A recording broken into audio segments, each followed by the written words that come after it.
So it just feels as if I'm gone at that point. They've taken me away. I don't have a why for it. I'm not a special specimen. I'm not, the best of the bunch or anything.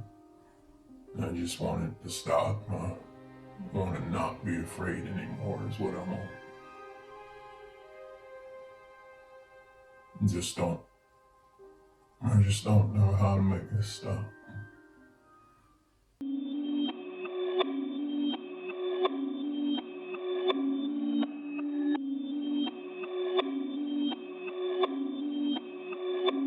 Perfect.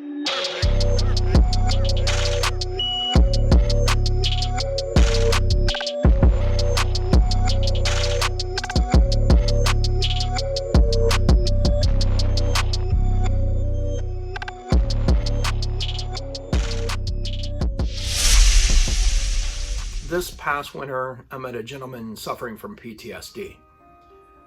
And it wasn't until our third life coaching session that I was able to get to the heart of the trauma that had created the PTSD. He was incredibly reluctant to share this. He lives in a small farming community. He grew up in the church and the faith, and he felt that this would diminish his reputation with his friends, family, and his community. What he then shared with me astounded me. It led me to pursue other individuals who can relate these very similar experiences. I joined a Reddit group that was an alien abduction group just as an interviewer. I put a feeler out and came across two other people who wanted to share their stories while remaining anonymous. We've done our best efforts to keep them disguised. In one case, we recreated her voice with AI and took stock footage of another video. She just desperately, for the sake of her child, wanted to be anonymous. Having sat with all three of them, I don't believe any of them have fabricated any portion of this.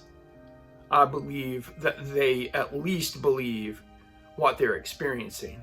Our first person shares a story of her abduction since childhood and her belief that her child is potentially an alien-human hybrid. Give it a listen and tell us what you think.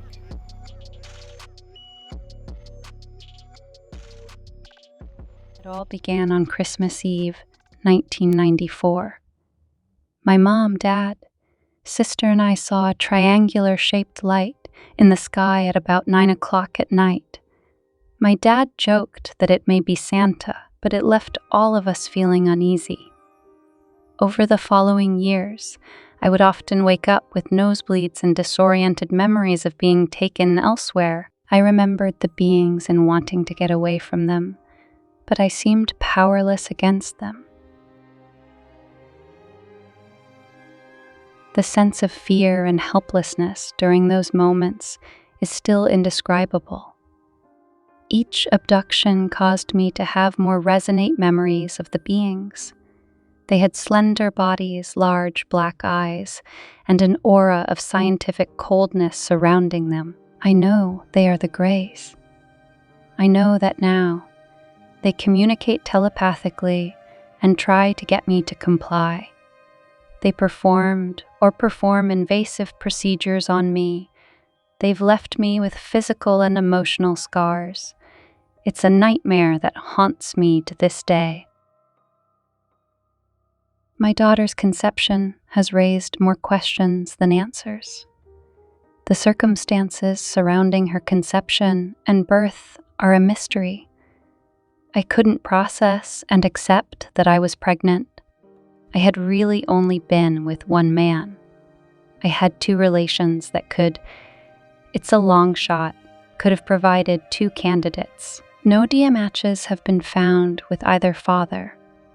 This has led me to believe that her origins are otherworldly. An ancestry DNA test also only showed my side. It's like she doesn't have a paternal line.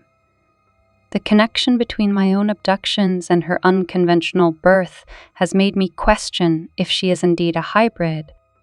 My daughter displays certain traits that fuel my suspicions.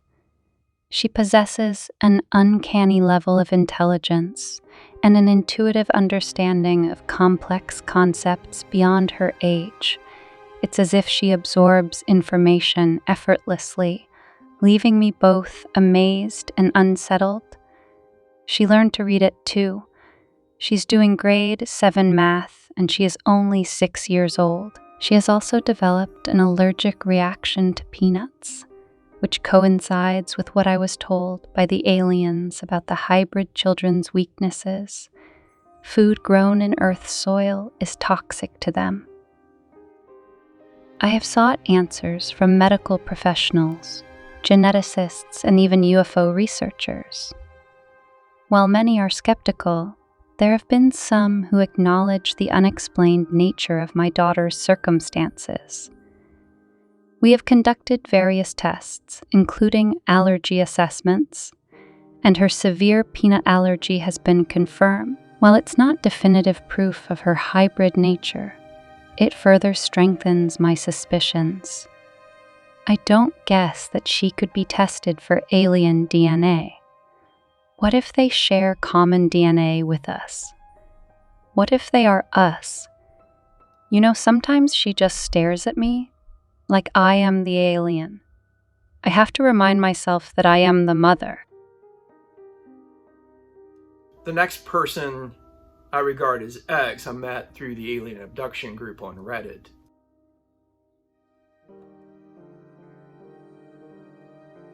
I would see things in the sky, and so I didn't really recognize that as like anything foreshadowing. I just knew like that I was afraid. Around 10, I feel like I started to have actual experiences, but before that, it was more of like I was aware of their presence, but I was afraid. They can alter your memories.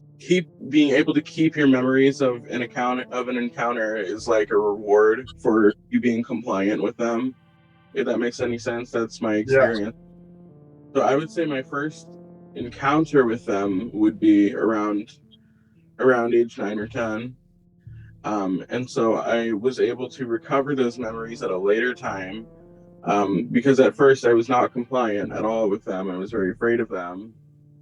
There's like two kinds of creatures that like I typically see, but mostly they're like the grays, like okay, with the big eyes, and they're really skinny. They have little wrinkles around their eyes, but other than that, they are very featureless.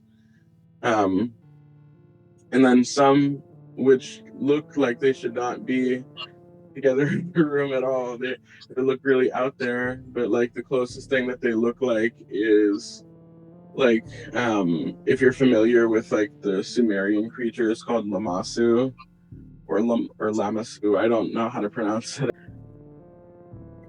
They're typically like little sculptures, but so just spot on like that. Those are the second creatures that like I've seen. And so from my understanding, the Lamasu creatures and the Greys, they contact each other, like they have contact with each other, but so like they were able to get into my consciousness and begin to talk to me. I just happened to answer, and so that's just how it works for me. I don't have like I'm not like a politician or it has anything to do with like policy, or I don't have a sphere of influence or anything like that.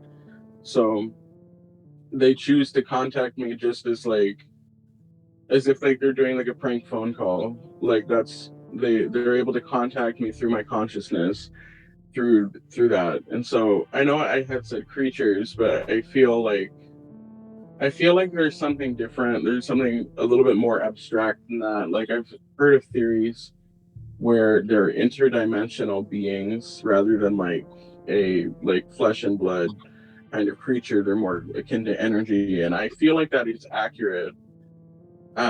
It's just easier to say creature or alien, I guess. I have had physical evidence of my encounters with the creatures. It's easy to gauge how talkative they are with me, I suppose, based off of how much time I've missed or am missing. I've only recently became compliant with them, and so like I'm able to keep the impressions of the conversations that I've had with them since I've become compliant with them. When they contact me and when they like do their physical stuff to me, it's like they're doing that in the spirit of like just because. I don't doubt that like in a bigger picture there's definitely some positive contact going on. Like what difference does it make if they lie to me? I've had like implants and like I've tried to seek like health care for like get this thing out of me before, but like that seems to be seen as like a psychiatric issue, so like it's like impossible for me to get like help with like if I say like, oh, this injury I sustained was because I was fighting aliens, people don't really take that seriously. And then when was your last perceived contact of these alien creatures? It was probably last night. Really commonplace that they would put implants in is like, I think it's called like your hard palate. It's like between like it up inside your head. It's like between like your nose and like the back of your throat. I had an implant there for a few weeks, and then it had dissolved. And so this week or last night, I could tell that they were there again because I woke up with a really bad nosebleed. Like they never shared an agenda with me. They've made it very clear to me that I don't have anything that they want. They just like to interact with me. Really don't know what they're up to.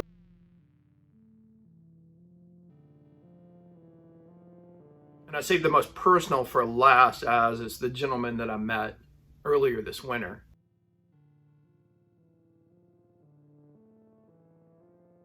Late last summer, it was very wet, so I went up with the tractor to dig some trenches. When I got the canola fields, there was a place where the field had been squashed flat. It was about a 30 foot diameter circular place. And I just stared at it, was curious about it, didn't know if like deer had pushed it down or something of that nature. So I was looking at it through the cab of the tractor, and I saw like a reflection for something that wasn't even there. Like it was invisible, but the sun was bouncing off of it. So I got out of the cab and left the tractor idling and walked up to the edge of the circle, and there was a buzz, like a humming. So I picked up some of the soil. It was muddy, so I threw it up on what I suspected would be there, and it stuck there. It stuck about 5 feet above the ground. So there was something there, and about that time, I must have blacked out. And it was hours and hours later, coming on dark, and in the summer it don't get dark until after 9 o'clock. And I was sitting in the cab of the tractor, but it had been turned off. And my wife had been texting me a bunch. She was panicked because I was due to be home by dinner. And I looked around and saw some headlights coming my way, and it's my brother-in-law and my wife. They thought I'd had another cardiac event. I'd had a mild one back when I was 34 years old. But that wasn't the case. They ended up taking me home. I couldn't explain what had happened or why 6 or 7 hours had passed. It's not unusual for me to get caught up in what I'm doing or piddling around on the farm. So it wasn't until it got dark that my family got concerned. I went to bed that night and I kept having these dreams. I kept having dreams of being drugged in like a sack made out of skin, drugged and put on a table, and then there were these creatures with big heads and big black eyes staring at me as they poked and prodded, and I remember being helpless to do anything about it. I woke up from that dream screaming. My wife wanted to know more about it, and I couldn't tell her. Next morning I woke up, I had what my doctor said was chemical burns on my forearm and hand, and like a blistering on my face. And so we treated that as chemical burns. Yeah, I went to the doctor the next day with these burns, and I was afraid of the field. Harvest was coming up in the fall, and I found out, because of the repeated dreams where I'm taken, I couldn't make myself go, so my brother-in-law and my brother went and started to run the equipment. I just couldn't make it up there anymore. I grew up in a very disciplined Christian household, and I just don't know what to believe anymore. I continue to have the dreams. It's taken my life from me, and I don't know how to get it back. I don't know where to start with it. I would say the dreams continue. Sometimes my wife has said she's awake and I'm not in the bedroom, and I don't remember like making my way to the couch or the recliner. So it just feels as if I'm gone at that point. They've taken me away. I don't have a why for it. I'm not a special specimen. I'm not, the best of the bunch or anything. I just want it to stop. I want to not be afraid anymore is what I want. I just don't know how to make this stop. In the language of the US Department of Defense, these are unidentified aerial phenomena, videos which add fuel to the belief of some that we are not alone. So what do you think? Are these people being abducted by aliens or interdimensional beings? Each of them have a story that raises more and more questions.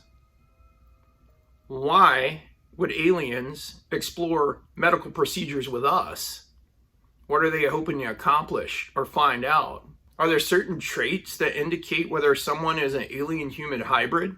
I know that these interviews raise more questions than create answers. I think that if we aren't here to question absolutely everything, then why are we here? As always, shining a light on the darkness. This has been the Dark Dealings Paranormal Channel. Perfect.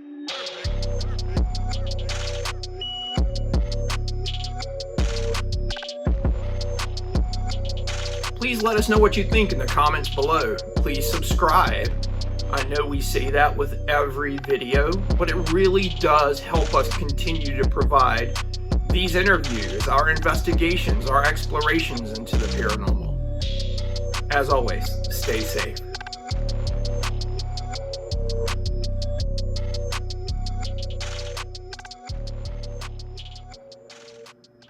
I just got home from yoga and I can't get this episode out of my mind. It's the first episode that we've ever filmed that left me questioning things for a long period of time. I've had trouble sleeping over the past couple of weeks. It just stuck. A lot of these people relate an experience that's very similar to us when we capture a wild creature out in the wild, and in the best case scenario, we radio tag it and release it back.